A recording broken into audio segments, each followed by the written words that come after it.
Are you ready to break free from the doubts and limits holding you back? Welcome to Embrace Your Value, where therapy meets coaching to help you unlock your true worth and take control of your life. Hi, I'm Kristin, a trauma therapist dedicated to helping you heal, break old patterns, and reclaim your power. And I'm Jen, your support coach, here to show you how to set fierce boundaries, embrace self-compassion, and step boldly into the life you deserve. So whether you're stuck in self-doubt or feeling lost, know this: your value isn't up for negotiation. It's time to own it. Every week, we tackle real issues that challenge, inspire, and empower you to live with purpose and confidence. So grab your favorite drink, take a deep breath, and let's get started. Because you're not here to play small. It's time to embrace your value. I want to tell you about a moment that changed how I think about courage. I had a client, a woman who had spent the better part of her life being exactly what everyone needed her to be: dependable, available, the one who showed up. And she had been holding a boundary in her mind for over 2 years. She knew what she needed to say. She knew the relationship required it. And every time she got close, she pulled back. Because she was terrified of one thing: not conflict and not the conversation itself. She was terrified of disappointing someone she loved. When she finally said it, when she finally held the line, the other person was upset. And she called me right after and said, "I did it. They're not happy. And I'm still here." Still here. That's what this episode is about. Because sometimes the bravest thing a woman does is disappoint someone else and survive it. Welcome to Embrace Your Value. I'm Jen Anderson, beliefs and boundaries specialist and your co-host. And I'm Kristin Burris, trauma therapist. Today, we're talking about one of the most quietly terrifying things a person can do: disappointing someone else on purpose. As in, knowing it's going to happen, doing it anyway, and learning to be okay with it. This is something I work with constantly in my coaching practice. And what I found is that for a lot of women, the fear of disappointing others is not just uncomfortable. It's genuinely one of the primary things that keeps them stuck. And there are very real psychological reasons for that, which we're going to get into. But first, Jen, let's name what we're actually talking about. Yeah, let's start with the stories, because I think this topic can feel abstract until you recognize yourself in it. I worked with a woman who stayed in a friendship for 6 years past the point where it was healthy, because she couldn't bear the idea of the other person's feelings being hurt. I've also worked with a woman who said yes to hosting every single family holiday for 11 years straight, exhausted and resentful every year, because she was afraid that if she said no, her family would think that she didn't love them. I also worked with a client who kept a business partnership that was actively costing her money and her peace of mind, because her partner was going through a hard time and stepping back felt selfish. And here's what all three of those women had in common: they weren't weak, they weren't passive, In every other area of their lives, they were and are remarkably capable. But when it came to the possibility of letting someone down, someone they cared about, something in them went into full shutdown mode. The fear before that kind of conversation is real. It's physical. Your chest gets tight. You rehearse it 100 times. You look for an exit. You wonder if maybe you're being too sensitive, too selfish, just too demanding. And I really want to say this clearly. Fear doesn't mean you're wrong. It means you're human. And it means you care. But caring about someone and contorting yourself to avoid ever disappointing them are two very different things. So why does this feel so dangerous and scary? What Jen is describing, that physical, almost visceral fear of disappointing someone, has deep roots. And I'd like to explain why, because I think understanding it takes some of the shame out of it. For many people, especially women, the fear of disappointing others is tied to something much more fundamental than just wanting to be liked. It's tied to a felt sense of safety. Think about early attachment. When we are young, we depend entirely on the adults around us for survival. And children are exquisitely attuned to the emotional states of their caregivers.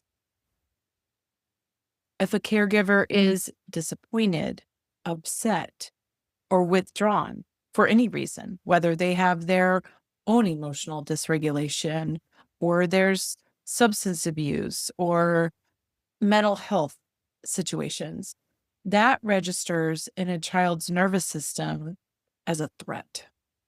Not metaphorically, literally. The body responds the same way it would to physical danger.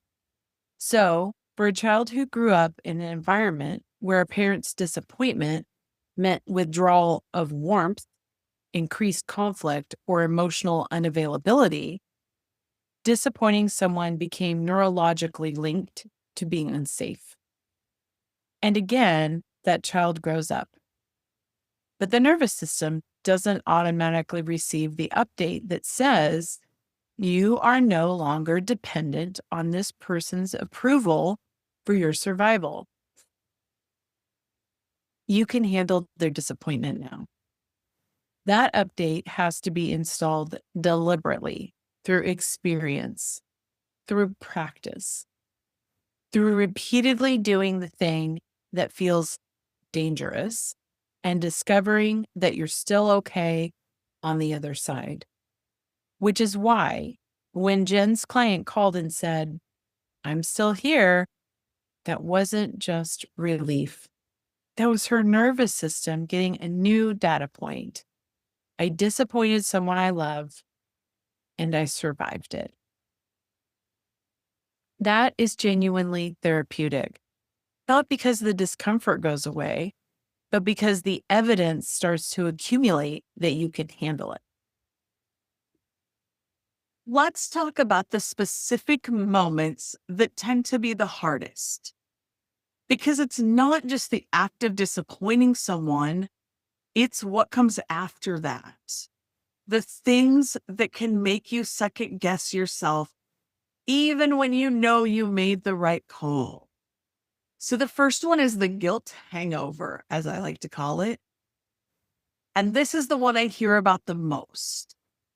You hold the boundary, you say the hard thing, you disappoint the person, and then, sometimes immediately, sometimes the next morning, the guilt hits.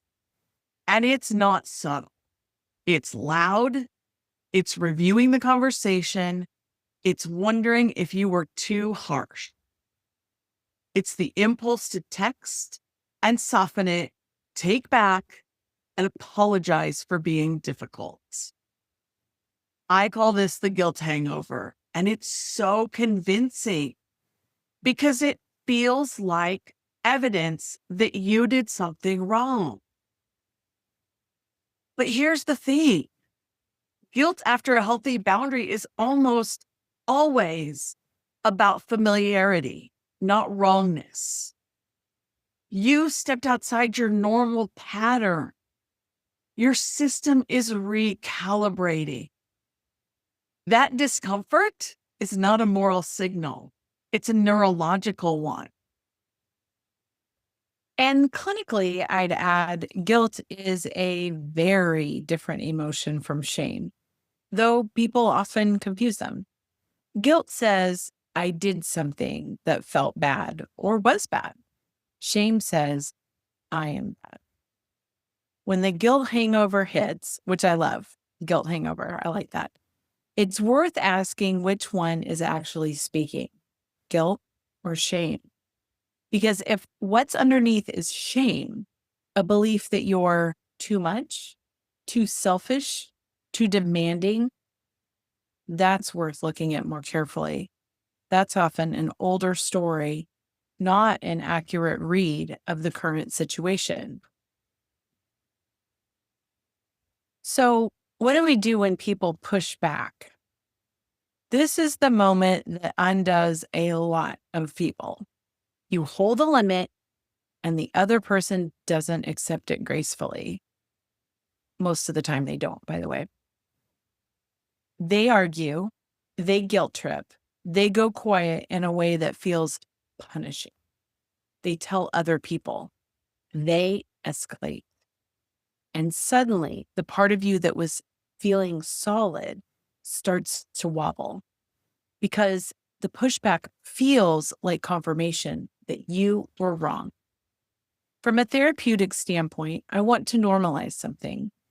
Pushback is almost always about the other person's discomfort, not about the validity of your boundary. Systems resist change. People who have benefited from your people pleasing will often, consciously or not, try to restore the old dynamic when you try to disrupt it. That resistance is not a verdict on you. It's actually, in many cases, evidence that the boundary was necessary. Absolutely. And I tell my clients, if no one ever pushes back, you might not be holding real boundaries yet. Pushback is part of it. And learning to stay steady in the face of it, not rigid, not unkind, but steady, firm, that's the work. So let's talk about learning how you can handle your emotions. Because I think this is one of the deepest shifts, and it takes time. So many of the women that I work with have an unconscious belief that they are responsible for other people's emotional experiences. That if someone is upset, their job is to fix it. That if someone is disappointed, they caused harm and need to repair it immediately. And that belief turns other people's emotions into an emergency.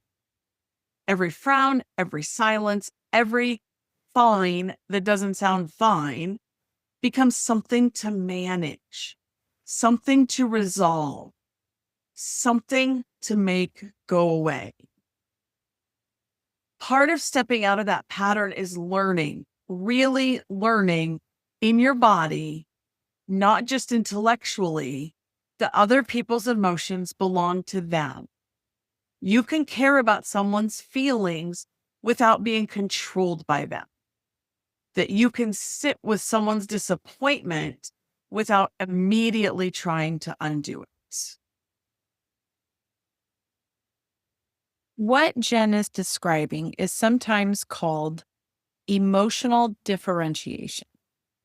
The ability to remain connected to someone while staying separate from their emotional state. It's a skill. And for people who grew up in environments where they were responsible for managing others' feelings, it's often a skill that was never developed because there was never space for it. But it can be developed. And when it starts to come online, the relief is significant because you stop living in reaction to everyone else's internal weather. You get to have your own. So I want to push back a little on how we typically talk about bravery.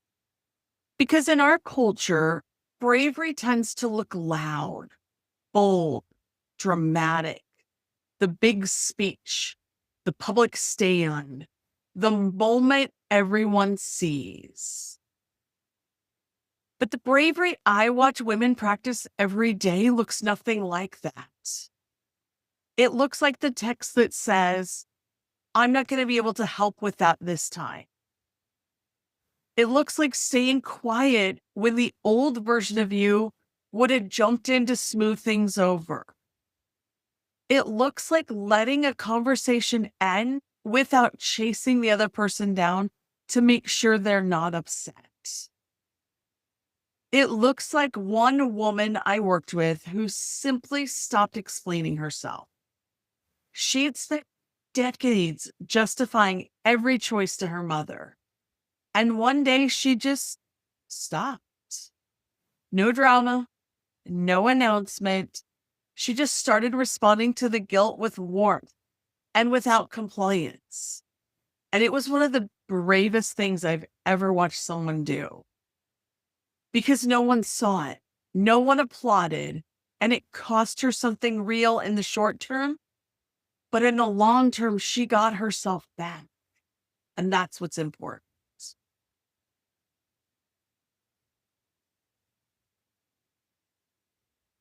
Absolutely. I want to spend a moment on what it actually costs to never disappoint someone or anyone, because I think we underestimate it. The obvious cost is exhaustion.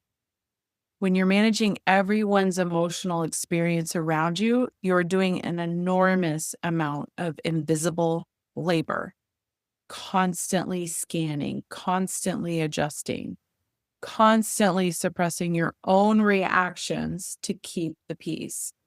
That is a full-time job on top of your actual life. And it is depleting in ways that don't always show up as obvious burnout. Sometimes they show up as low-level resentment that you can't quite name, or even a flatness, maybe a sense that you've lost something but not sure what. There's also a cost to your relationships. The people in your life who only know your performed self, they don't actually know you. They know the version of you that's been curated for their comfort. And while that might feel safer, it also means you're never truly known. And that is a particular kind of loneliness. And finally, and I think this is the one that lands hardest, there's a cost to your sense of self. Because every time you override what you actually need in order to keep someone else comfortable, you are sending yourself a message. What I need doesn't matter enough to protect. And if you hear that message enough times, unfortunately, you start to believe it. So let's get practical. Here are 3 things to work with this week. And Kristin, I just want to say this before we jump into the tools, but something that hit me as you were talking, another cost to always wearing somebody else's emotions and owning, that's what I call wearing somebody else's emotions or owning their emotions, is that honestly, you're taking away a lesson from them. You're not helping them, you're enabling them to continue the behavior. And you could possibly be taking away a lesson that they need to learn by dealing with their own emotions.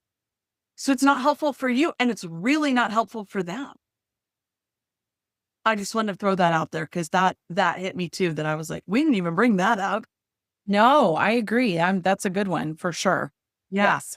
We are impeding other people from learning their own types of lessons. I agree. Yeah. 100%. All right, let's jump into the tools. Number 1 is the audit question. This is your writing prompt for this week. Set aside 10 quiet minutes and answer this. Who am I afraid to disappoint? And what is that costing me or even them? If you know something about them, you might know what it's costing them. Be specific. Write the actual name. Write what you're doing or not doing because of that fear. And write what it's costing you or them in time, energy, resentment, or self-respect. And I would venture it's costing you both something. So there might be more than one.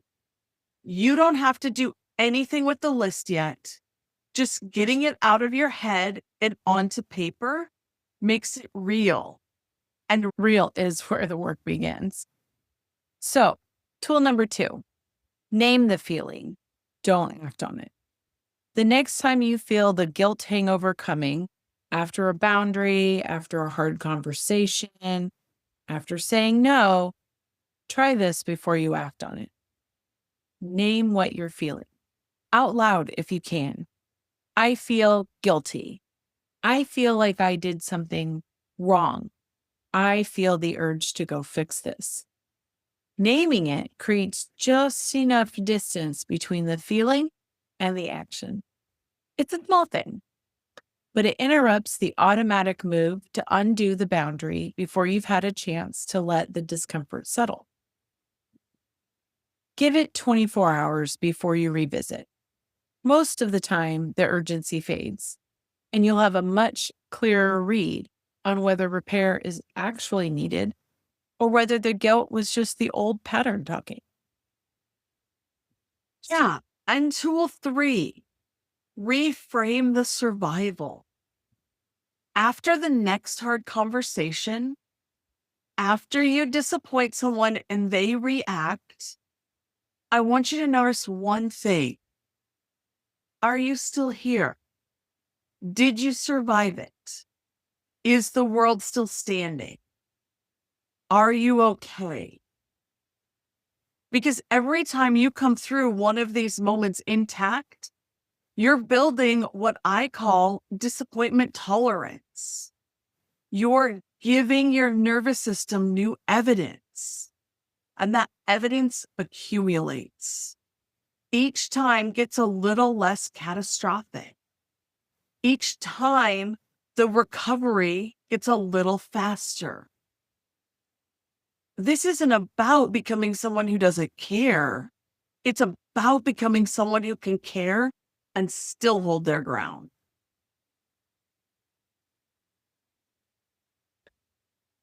We started today with the idea that sometimes the bravest thing a woman does is disappoint someone else and survive it. I want to add something to that. Survival isn't just about getting through the discomfort. It's about what you find on the other side of it. Because when you stop organizing your life around other people's comfort, you create space to figure out what you actually think, what you actually want, what you are actually willing to do, and what you're not. And that space is where you start to come back to yourself. If you've been carrying the weight of never disappointing anyone, I want you to know that weight was never meant to be yours alone. And putting some of it down is not a betrayal of the people you love. It's an act of honesty with them and with yourself. We'd love to hear from you this week. Answer the question, who are you afraid to disappoint? And what is it costing you? And send it to us. You don't have to share names, just the cost. We may talk about it in a future episode. Thank you so much for listening. We'll see you next week on Embrace Your Value. Thank you for being here with us today. If today's episode hit home, don't just keep it to yourself. Subscribe, leave us a review, and share this episode with someone who needs to hear it. Because everyone deserves to know their worth. Next week, we're diving even deeper with more insights and tools to help you break free from limitations and live authentically. Until then, keep raising your standards, owning your worth, and embracing your value.